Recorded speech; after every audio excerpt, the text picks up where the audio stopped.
Petite nouveauté, le Gotham Shad. La particularité, c'est que c'est le grand frère du Drop Shot Minnow qui était déjà sorti il y a 3 ans.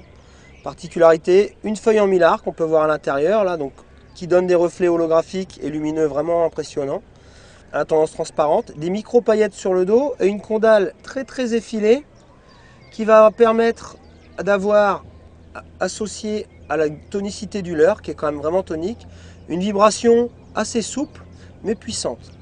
Un leurre où on voit bien là, les yeux sont incrustés dans la masse. Ça fait qu'on a vraiment un leurre à la finition très réaliste qui permet de faire face à des situations assez compliquées de pêche lente et dans de l'eau claire.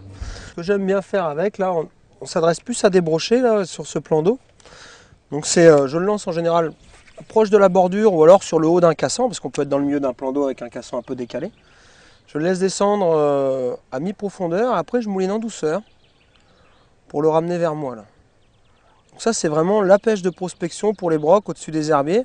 On comprend bien que si jamais je le laisse descendre sans arrêt dans l'herbier, j'ai 9 chances sur 10 de récolter de l'herbe et donc moins de chances d'avoir des touches. Donc là je me contente de passer au-dessus, surtout que l'eau est très claire. Et normalement si les poissons en veulent, ils vont monter me l'intercepter. Donc je vous présente deux autres couleurs.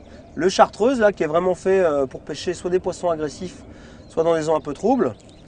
Et le hayou, une couleur assez particulière que j'utilise à la fois dans les eaux très claires, mais aussi et surtout pour des poissons éduqués sur les pêches où il y a du sable. Et donc ça marche aussi bien sur les sandres que sur les bars en mer. C'est vraiment une couleur que je conseille pour ceux qui voudraient essayer là.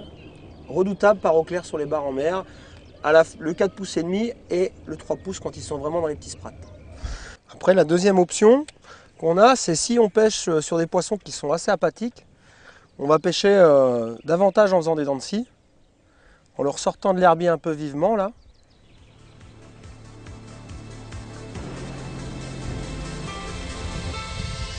Poisson.